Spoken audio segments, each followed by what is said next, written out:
You're American, you had access to everything most people are trying to get. So, I have to ask you directly, why Namibia? Namibia kind of chose us, actually. We didn't choose Namibia. You're not allowed to show wealth, no car, no lifestyle flex, Coming from America, did that strip something away from you? If we had a car and we were able to drive and I would just be driving to work versus footing, you miss so much of that community engagement. Zach is an American living in Northern Namibia, serving as a Peace Corps volunteer along his wife. Being in our mid 40s, most people are either right out of college serving or they're retired. So for us, it's definitely brought us closer. If someone gave you $1 million today, would you leave Namibia and go to America, or would you stay and build your life in Namibia? No car, no comfort, no soft life, just community, culture, and a completely different way of living. This is not a travel story, this is a reality check. Quick favor before we start. If you're watching this right now, chances are you've enjoyed at least one conversation on this channel. But a lot of people who watch regularly don't realize they are not subscribed. So just take 1 second and check if you've hit the subscribe button.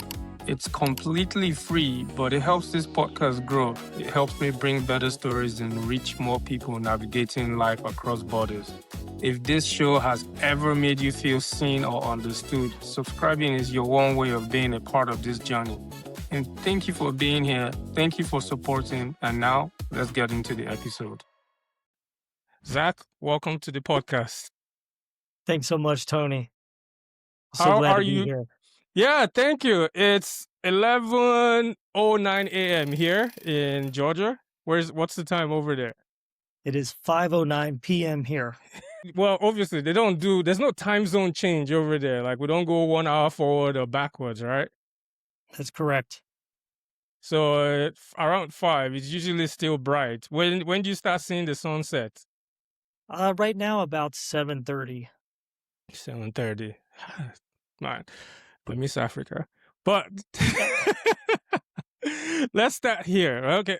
So you're American, you had access to everything most people are trying to get. So I have to ask you directly, why Namibia? Well, Namibia kind of chose us, actually. We didn't choose Namibia. When we signed up for the Peace Corps, you can sign up for an individual country, a region, or you can just say needs of the service.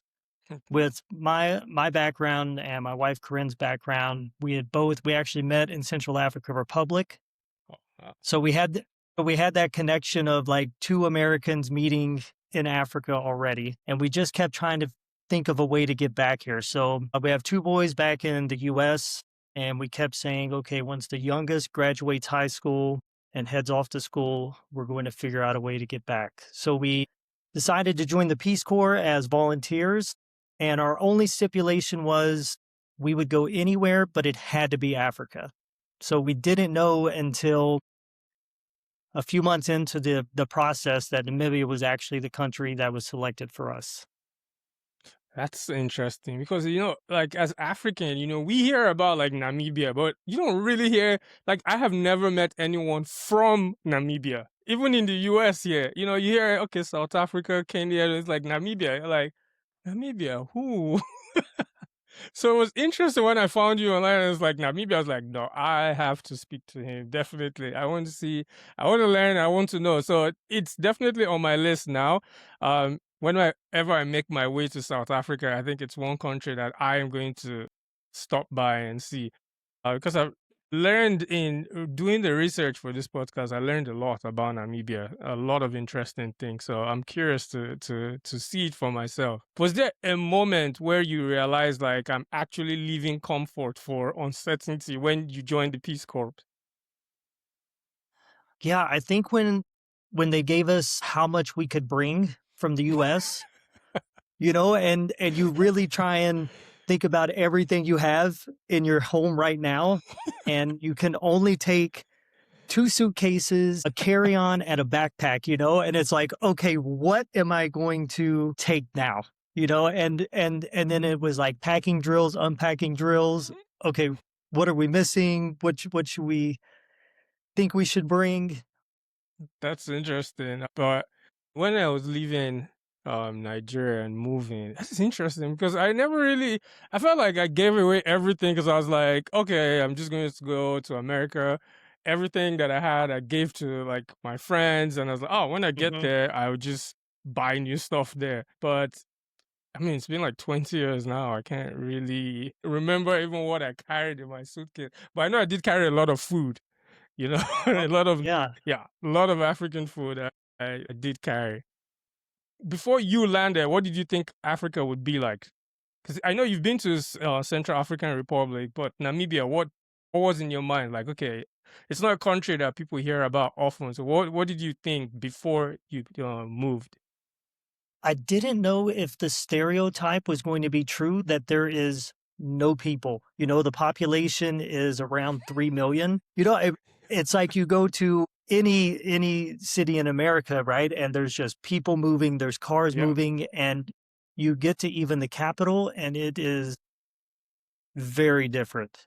There's no crowds. What people complain about is a traffic jam. I feel like is like six cars, waiting at a robot, which is what they call a red light. I'm A like, robot. a robot. Yeah. Robot. Like ROBOT. Yes. Why do they call that traffic a red light? Yeah, I don't know if it's from is that maybe from like British English or maybe it Oh, comes from like South Africa. Yeah, that was one of okay. my I'm like, they're like, yeah, go to the robot, take a ride. I'm like, what is a robot? That's interesting.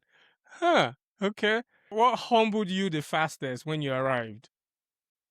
I think kind of the lack of freedom of movement, to Mm, not have a car, to having to walk everywhere, having to take a taxi, public transportation, or just things that, like in both of our careers, we were traveling constantly, so we would be on an airplane almost every week. And, that all just kind of stopped. It stopped. was like, Yeah. yeah, we are just here now.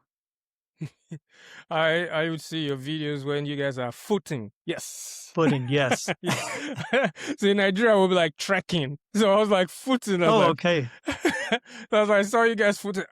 Okay, so here's the thing. In my mind I was like, I see you guys foot to like different places and sometimes in the desert. In my mind, I was like, okay, one day they're gonna show me. Maybe they're gonna see like a cheetah crossing the road because I felt like I would see something on the side because you don't live in the city. You're integrated into the community. So whenever I see you walking, you have this large mass of land, like free space, and it's like, wow, like this is interesting. I also saw a video, which I think I was like, what is going through his head when you were eating we have it in Nigeria. I don't know what it's called, but it was like a caterpillar. Yeah, the Mopani worms. Yes, yes, yes, yes. I was like, I saw you eat raw ginger, the tema, the worm. I was like, what was going through your head? I wanted I really like to try and share our experiences, and especially to people who, may have never traveled or especially been to Hmm. Africa, of like a lot of things are similar, but there are different things, that you eat in one culture versus another. And that was like, I have got to share this Mopani worm experience. Even though I don't like them, I will try them just for the video. I would see Corinne wait for you to try them first. Yes, for sure. I feel like she watches for your facial expression before she joins in. Yes. We have something like that in Nigeria, but usually like it's like during the raining seasons, and just because there's so Hmm. many tribes, everyone calls it like different, right? And we'll put water outside, and there's this kind of insects that like fly and they fall in the water, and you can eat them. Pretty tasty. Yeah, Yeah. I can't remember the name. I'm sure the Nigerians are probably gonna drag me for this. I don't remember the name, but I grew up seeing that. I didn't try, but I had friends that would eat that. Um, one of the things that stood out to me when I was going through your page was you said you're not allowed to show wealth, no car, no lifestyle flex. Coming from America, did that strip something away from you? think I think it's made me very humble. And it's made me we feel very much a part of the community Yeah. because, if we had a car and we were able to drive and I would just be driving to work versus footing, you miss so much of that community engagement, Yeah. and it would really almost, like, segregate us more. So it's really been humble and has been one of our greatest things as far as, like, integration and getting to know everyone. I think that's the beautiful thing because sometimes, when you ask people, like, say, Zach, who are you, right? And when I mean who are you, don't say, okay, I am Zach, an American that is a Peace Corps volunteer from blah. It's like, it forces you to identify yourself as, like, as an individual, right? Without the material things in life, right? It makes you, like, sit with yourself and be like, okay, who's Tony? Not a Yeah. Nigerian, not podcast, not physician, nothing. Just who is Tony? You know, it's something I feel like we all should ask each other more instead of categorizing or classifying ourselves based on what we own or what we have. Yeah, it's so true. Walk me through, like, a normal day in your life. Like, no filters, no Instagram vision, just like someone watching it and say, you know what, I want to try this. What do you think? I know it's different for everyone, but for you, what's your typical day like? You wake up in the morning. I know you do a lot of workouts. So what Yeah. else? Yeah, we wake up in the morning. One habit we have not been able to shake is even as Americans here, it's always coffee first thing, except it's instant coffee now. Go outside, do a quick little workout just to get moving, water our garden. That's become one of our kind of like biggest hobbies, especially Corinne. Like she's planted so many flowers around our place and we worked so hard on our yard. So just kind of enjoying that in the morning. We have not had water in our house. We have a tap outside, but we have not had water in our house for the past like 2 or 3 weeks. So I've been very grateful that I brought one of those little camping showers that you drop in the submersible pump. Oh, So that's yeah. been nice. Yeah. So a quick little outdoor shower, little yogurt or a protein shake for breakfast. And then it's nice. We get to foot to work almost about halfway. Once we get to the robot, Corinne keeps heading straight through town and I take a left and go to the hospital. And then, yeah, the day there is, it's a lot of greeting. Greetings are very important here. It doesn't matter even if you're late for work. If someone stops and wants to speak to you, like that's such the culture here of like you make that time, which in America, you're lucky if you walk by someone and they even give you a head nod or like a quick wave, it's like they want to know how you're doing. And it's genuine, it's not just for show. It's like they actually really care. And I think that's like been our greatest things of like that integration in the community and getting to know everyone and the colleagues at work, because walking everywhere, I see so many different people from the community to colleagues I work with. And then once I get to the hospital, that kind of just depends on a day to day basis. Here lately, I just got some funding we have a teen club garden project. So Corinne's been helping me out with that of like we're clearing some of the land. We have a garden now that we use to sell the produce to then provide lunches for the teens club that we do. I work mainly I'm with the Oshikuanyama Region Ministry of Health and Social Mhm. Services, but my primary focus is youth and adolescents with HIV. So I work a lot with kids, which is great. Like it's so great to connect with them and after the first initial shock, right? Because where I am, there's only 3 white people here, right? Like Okay. me, my wife, and there's another volunteer here from Switzerland. No. So, the obvious of like sticking out of being here in Northern Namibia, but it's been great. Some community projects we work with. I went to a couple schools last week and did a lot of talks with some primary schools about health education topics. This afternoon, right before I hopped on here, I was doing a hygiene class with the grade 6 local primary school. And then from there, we come home. I would say one of our biggest challenges is we really don't have places to just grab quick food, you know? So Corinne has turned out to be a phenomenal cook because it's so different than in America where you just go grab something or you go Yep. out to eat, you know. Now we feel like we have time for things, which I feel like, you know, in America everything is just so fast paced, like what's next, what's next, what's next. And then after dinner, we normally just go through what we call a walk in the bush. We have some great open spaces around us where we can just go and just kind of decompress, talk about our days, and that kind of wraps up our evenings. I think that's amazing. One of those things is how, like you said, in America, we're always on the go. It's Yes. And honestly, like when someone asks me, it's like, why? I honestly can't explain it. I Right. can't. It's like It's you true. wake up, and you just have something to do. I don't know what I have to do, but I just always have something to do. When I'm in Africa, I just don't do anything. And I always say this, it's like I have the best vacation when I'm outside America because I don't have to check my email. I don't have to like, holy crap, let me just rush to this place. Even if you have like a 2 weeks off, you still Right. somehow have something that you want to do. For me, I'm sure people will say, hey, that's a you thing. You can probably figure it out. But I don't know. So anytime I'm in America on vacation, I always still have something to do. So that's actually amazing. And for me, I say this sometimes, most times. I don't know how, if I'm going to live in America for the rest of my life, right? I say sometimes I probably will end up in Africa, somewhere in Mm, Africa, and just kind of like doing what you and Corinne are doing, like being a community. I think just be grounded and be with people, like just be a human being, mhm, and communicate with the people around you. Just being involved in a community where your neighbor, you know your neighbors, you know their kids, everybody just kind of knows everybody. It's like that's mhm. Corinne and Zach down the road. Hey, that kind of life, like versus here, we could be in the same subdivision and you don't even know your next door neighbor. You just see them drive by and you wave, and that's about it.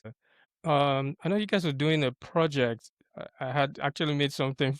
It was a very, very interesting thing. The She Sparkles event, where Yes. you're like empowering her, uplifting him, and transforming us. I actually love that slogan. it's Yeah. and I Thanks. was like, this is nice. It's already passed, right? But pretty much that's more of the things that you do in the community. Yeah, we do a lot of community engagement and the founder of that organization reached out to us initially just on social media. Then she went to town council where Corinne works and kind of spoke with her. And so we've done several events with her, like helping out and to doing orientation day, just kind of like almost like a pep talk, you know, for Okay. freshmen going into university to Okay. community events. We did a event with them also of right before their exams on last semester, just kind of a little like mental health, kind of de-stress, get yourself prepared, what you should be thinking about, what you should be focusing on. Okay. That's good. So you're learning Oshiwambo, right? That's the language. Yeah, so the specific one that we are learning is Oshikuanyama. Okay, Oshikuanyama. Oshiwambo Yes. is also another language. Yes, I think it's kind of more of there's like almost like 7 different versions of Oshiwambo, like depending on the area people grew up, like almost like the tribes, like 7 different languages Okay. just in that itself. So would you say has your accent been your biggest enemy to learning it? Oh my gosh, it's been my biggest challenge. You know, Tony, like you could tell me how to say the word, but the way that I hear it, and then when I say it, I'm like, I'm saying exactly what you're saying, and they're like, no, no, no, no, no, it's not the same. So it's always kind of joking about. I'm like, look, I can say the words, but I'm always going to have an accent. My accent is always going to be different, you know. And then relating of like, I'm like, it's it's like how when you say something to me in English, I Mhm. still understand you, but sometimes it doesn't sound how you think it sounds, you know? Absolutely. I've struggled with Spanish. I've been trying. Like I think my Duolingo, the bird is like asleep right now. Like it's like done with me. So when you go to these community engagements, right? They give you a time, right? So let's talk about Mhm. it. When you first came, how did you adapt to that African time? Because I'm pretty sure you get there on time and the organization or they're not even started. How did you get to adapt? Because I'm sure you probably practice African time now. I do. Sometimes though, I still make the mistake because the first time they'd be like, the meeting is at 09, and I arrive and we're looking at each other and we're like, we are the only two people here. Where is everyone? And 9:30, 10, 10:30. So now I've learned it's almost like whatever time the meeting is, it's plus or minus 2 hours before it begins. And that's For and that I think it's. I mean, even here in America, I feel like we still practice this. Sometimes someone would send an invitation, it's like, "Oh, okay, we're getting married, and the time for the marriage is at 10," and people are showing up like, "No."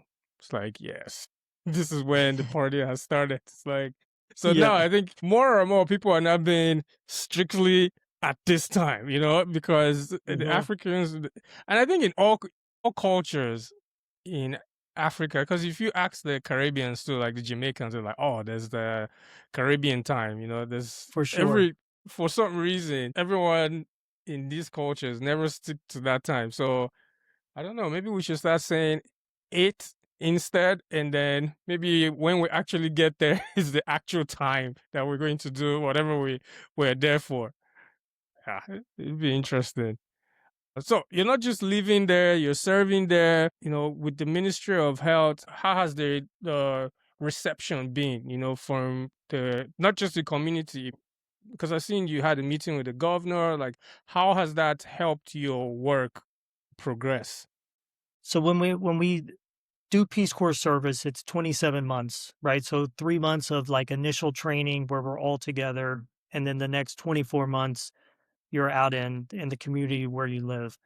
Okay. And it really takes that like 6 months, 9 months, 12 months to really get integrated and for, to build that trust. I think there's so much in building trust and what you're here for, and that, like I don't receive a salary. I am a volunteer. We get a Yeah. small stipend from the US government for food money, and I'm just here to be of service. So almost to kind of break any type of stereotype of what someone may think that you're here to do, especially if they haven't had a Peace Corps volunteer in the area before. A lot of places have like teachers, Yeah. but Corinne and I, there hasn't been a volunteer in Ainana, I believe, since maybe before COVID. Man, that's some getting used to. Yeah, Uh, wow. That's a long time. So the Peace Corps thing, is this something new or they've always existed?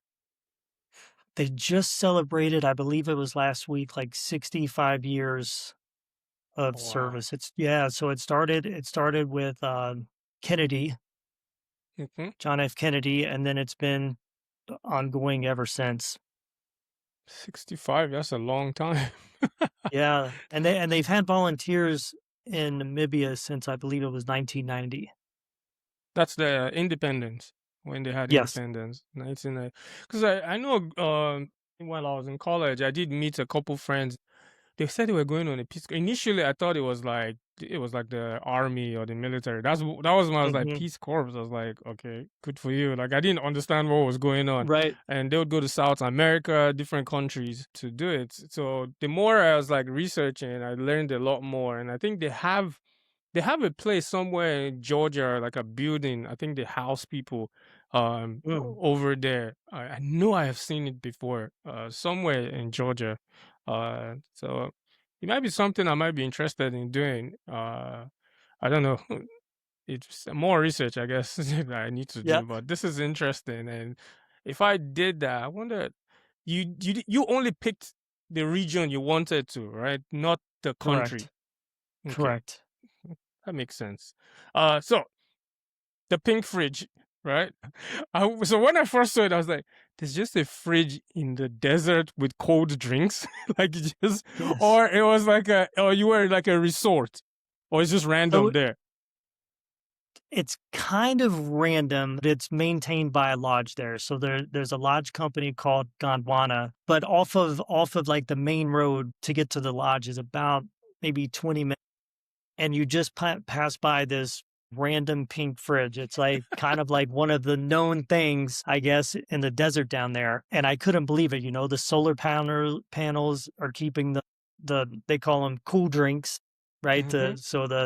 So the juice and water in there. And yeah, I guess it's just become like an iconic picture spot. Like go by the pink fridge and get your picture taken, because where else sometimes in the world is there just a random pink refrigerator that in the middle of the desert that you can just stop and get a nice cool drink?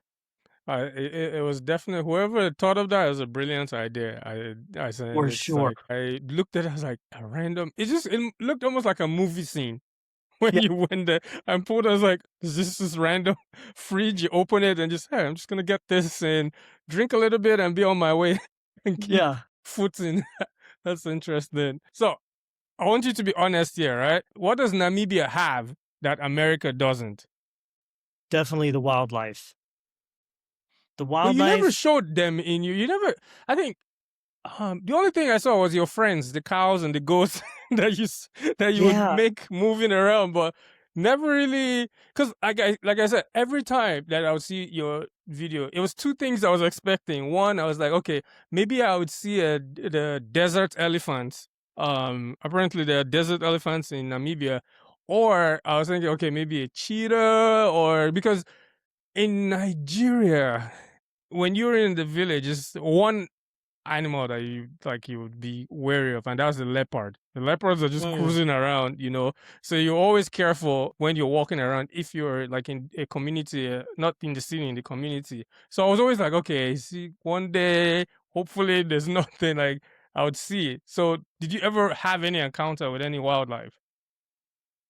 No, just on a game drive, we did have a lion that kind of charged the game truck.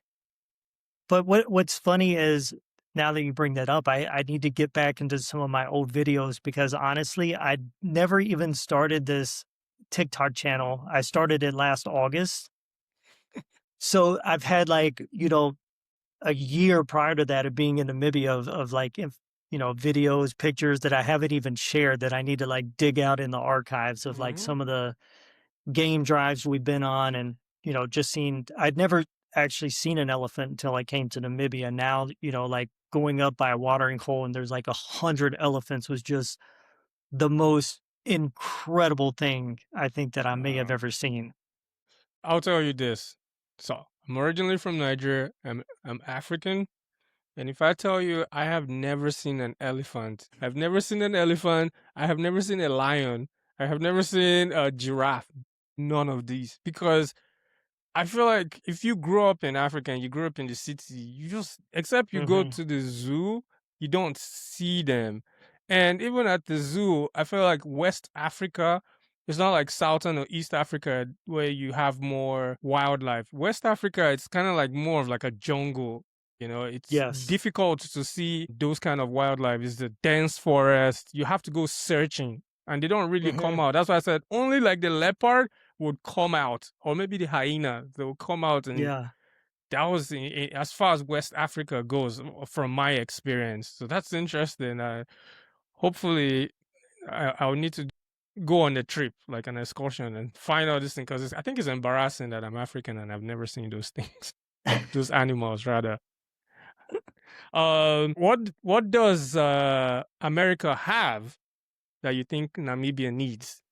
Have the Namibian needs. Think we could more coffee shops, at least where I'm at. Coffee shops for sure. They're in the towns, like they're in the capital and some of the bigger towns, but that's like one of my main complaint in our town we live in, is like no coffee shop. We could definitely use some more of that. And especially once you get south here, Hmm. there's not a lot of paved roads. Like going down through the desert, everything is Yeah. like kind of gravel. And So maybe some more roads. Right now, I would have to say the our level on water, just because I've been a little frustrated with not having the water, but I'm also very fortunate Mm, that I'm not having to go and like fetch water every day. I'm only having to walk like 15 yards in my yard to go to fill get up a water. bucket, which is still not bad. Yeah, I think I like the roads idea. I think when you have those roads, it leads more. So I would say the roads definitely before the coffee shop, because if you have the Yes. roads, then more people can get to the coffee shop. But then again, does the community, do they drink a lot of coffee though in No, Namibia? they don't. No, No. they don't. What would you say? Are they more of a tea kind I would of think more of a tea. tea? More of Yeah. it more of a tea, or they drink, Oshikundi, which is they take, this it's almost like a wheat from Mm-hmm. the Mohango plants, Mm-hmm. and then and mix it with some water and some sugar, and it's almost kind of like a filling drink, so they drink a lot of that. We. Huh. I feel like I've had that before. I just don't remember the names of these things. I need to do better. Yeah, Really remember. So, um, you're not doing this alone, right? You're doing this with your wife, Corinne. So, has this experience brought you guys closer or exposed things that you didn't expect? I think it's definitely brought us closer together, right? Because we have someone that, like our own support system. Also being older, we're kind of at at like an odd age to just give up everything in America, and join the Peace Corps. Being in our mid 40s, most people are either right out of college Yeah. and are serving, or they're retired. So for us, it's definitely brought us closer. It's actually been great, but we feel like we're best friends even before this experience. So to be able to share it together and have different jobs in the community, so we always have something to talk about, like, Hmm. and share that experience. We're both really grateful to be in it together. We have a rule that we both can't be having a bad day on the same day. That's good. That's a good one. My rule is we can't both be angry at the same time. one person Yeah, one person has to be like, okay, I'm gonna chuck my own anger for now. yeah, So you can go, you can take, and then after that pass me the baton and then I can get yes, angry. So that's a that's a good good rule one. We as well. can be angry. Oh yeah, that's can both be having a bad day. That's good. I'm gonna put that in my own archive now. So let's lighten up a bit. I have this segment where I say get to know your country, and this is Namibia edition. So Zach is gonna is gonna answer some questions. Let's see how much Zach knows Namibia. First, we're gonna do his own, like your first thoughts on these questions. Right? Don't need to Okay. think too much about it. Just go for it. Rapid fire. Okay. What's the most underrated thing about Namibia? I would say their wildlife. Wildlife. What's the best food in Namibia to you? Kapana, which is their grilled meat. Grilled meat. Okay. One place everyone should visit when they come to Namibia. The Etosha Safari Park. Hmm? One thing that shocked you culturally. Africa time. One thing Namibia does better than America. Togetherness, Hmm. like family, Community. community. Yeah. Hmm. So before we go to Kampala, is that like Briar? Like what the South Africans would say, Yeah. Briar? Yeah. So Kapana is like the same as a bride, where they set up and just grill the meats. Grilled meat. Okay. I love grilled meats. So this next segment is true or false, right? And Okay. you say true, false. If you get it right, if you don't get it right, then I'll tell you the answer. Okay. Ready? Okay. Okay. True or false? Large areas of Namibia are desert. True. Yes. True or false? Namibia has one of the lowest population densities in the world. True. Yes. True or false? The world's oldest desert is in Namibia. going to say true. Yes, the Namib, actually. So Yes. yes, true or false? Namibia has the world's highest population of lions. False. Yes, Namibia has the highest population of cheetahs. Tanzania has the highest population of lions. Yep. Last question. The world's largest known complete meteorite is in Namibia. Yes, true. True. Yes. It's the Hoba meteorite, and it was discovered in 1920. And you guys have a picture. I think Corinne was getting some natural healing from it when she. Yes. Yes, just taking all the great energy from that meteorite. We felt younger. I felt like I could run faster afterwards. No more aches.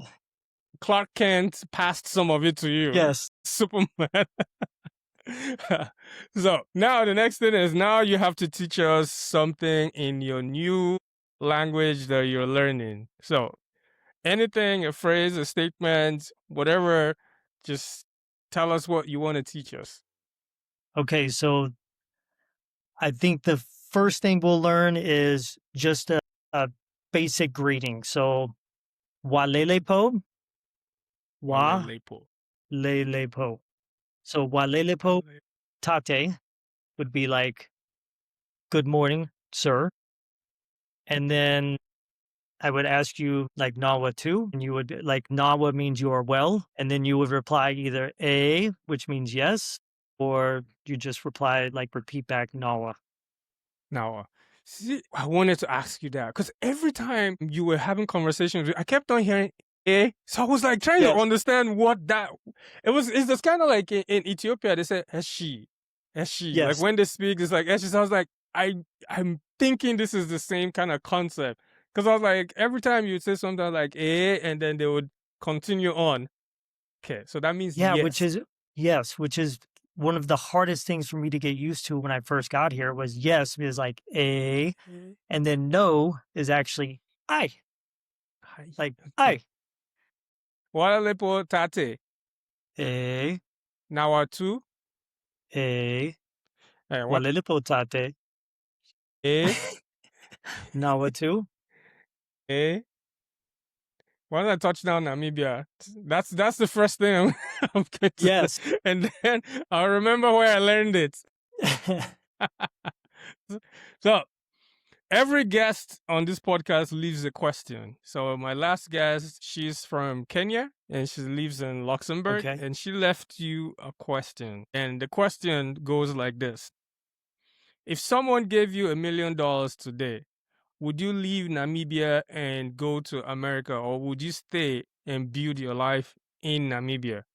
And I don't just want an answer. I want you to tell us why, whichever direction you go. Is this US dollars or Namibia dollars? US dollars. Okay. No, I would definitely stay. And my dream would be for us to have a lodge so we could kind of create employment. You know, when you're here, even though we've only been here now like 19 months, we constantly talk about like, you know, some days are hard, but some days are also so beautiful, you know, and it's like you're really going to miss those. And I'm like, I don't know if we're ever going to have an experience like we do now. We're constantly talking about this of just feeling so a part of the community. You know, like you were talking about and not knowing even like in the US, sometimes even your neighbor. I also lived in communities like that. And here to just have such a authentic connection, if I didn't have to worry about money and I was giving that, I would definitely take that opportunity to create an opportunity and stay for sure. That's really beautiful, and it takes me back to one clip I saw where Corinne had the wrapper tied, and she was doing the yard work, and you guys had some of your neighbors' kids come join you guys. I was like, in my mind, I was like, ah, they've transformed Corinne. She got the African wrapper going. and using the hoe. When I saw the hoe, it took me back home. I was like, I never see a hoe here in America. Yes, Like, it is such a useful tool. Like, people don't it is. understand. So I was It's like, so true. wow. I like growing up, I just remember we had all these tools, the rake, the hoe, Yeah. there's a digger, one that has like two edges and then you like Mhm. to till the ground. So it is interesting. I mean, like you said, it's just a community. There's nothing I I have an episode coming out on Thursday where I spoke to four Nigerians. Three of them live in America and one lives in Rwanda. And we're talking about individuality versus community, you know. We as Africans sometimes we have this saying is like, oh, like, village it takes a village to raise a child, right? I'm Mhm. sure you've experienced that in the community. All the neighbors know the kids there, it's almost Yes. like they can scold the kid if they see them, playing rough or doing something like it's like, hey, I'm gonna tell your mom, Mhm. stuff like that. But at the same time, we live now in the West, and it's like you can't really do that, So it's like we can't get 100%. We want that, but at the same time, we're like, okay, we struggle with that. You want that community, but at the same time, you want that individualism. So it's Oh, interesting. great. Yeah, I can't wait to watch it. So now you have to leave a question for the next guest, and I'm not sure who the next guest is, but just a question that you feel like you would like them to answer. Okay, I think it would be other than the current country that they are living in now, where would they want to go to next? That's a good one. I like that one. Okay. So, Zach, pretty much we've come to the end of the podcast. Like I said, I first thank you for taking the time. I know you guys are busy, and I'm glad we didn't do African time. We stuck to Yeah. time. uh, I do appreciate you, and you guys have like I enjoyed seeing your clips. Like it was very interesting. It was very knowledgeable learning about Namibia because it took me down a path and I started to learn more. Mm. I the only thing is I don't know why a lot more people aren't visiting Namibia because it seems like such a beautiful country. Just Windhoek and there's a lot of amazing things there. Hopefully, this will encourage other people that are thinking of joining the Peace Corps to serve. I think it's a beautiful thing that you and Corinne are doing, and I hope you guys keep doing it and enjoying it. And now that I know that you want to get a lodge, maybe somehow the money for the lodge is going to pop up, Yeah, maybe. We're and hoping. then That would always be you nice. yeah, I'll stay tuned because if you have a lodge, I'm definitely coming through. Always welcome. And I want to see the pink fridge. I want to see We'll that. have our own. We'll have our own pink fridge there. Yeah, you can make it like purple or hazel, Yes. something bright. Yeah. So, if is there anything that you would like to tell anyone that is thinking of doing something like this, joining the Peace Corps, finding a community? What would you tell them? Anyone watching? Yeah, I would say that there's never a perfect time to do something, right? It's just like taking that action and doing it. We could still be sitting in the US, thinking about like, oh, we should do this and talking about it. But like really like if you just have a passion or a dream, like to just chase it, even if it seems crazy. Just do it. Yep, just do it. When I started this podcast, I think I woke up one morning last year and I was like, I wanted to do everything that I've always thought I wanted to do. Just do it because life is going to happen. There's no perfect time. True. If you feel like, you know what, I want to do this, just try, make an effort, take a step. And, if it doesn't work out, at least you know you tried. So It's so true. it's good. So, to everyone watching, not everyone needs to leave Africa, but not everyone understands it either. And maybe the real question isn't which is better, it's what kind of life are you actually choosing? So Hmm. follow this page if you want real migration stories, not social media illusions. And before you move, think about this. Until next time, stay real, stay connected, and keep the mic alive. Thank you so much, Zach, for stopping by. I do appreciate you taking your time to sit with me and talk about this. And I hope that in the future you'll come back, and we would like to hear more. If you stay in Namibia or if you go somewhere else, I I'm gonna be watching you guys, all Oh, your thanks TikTok so much. videos and learning. Thank you And so keep much. doing great things as well. Thank you. Thank you. Appreciate it.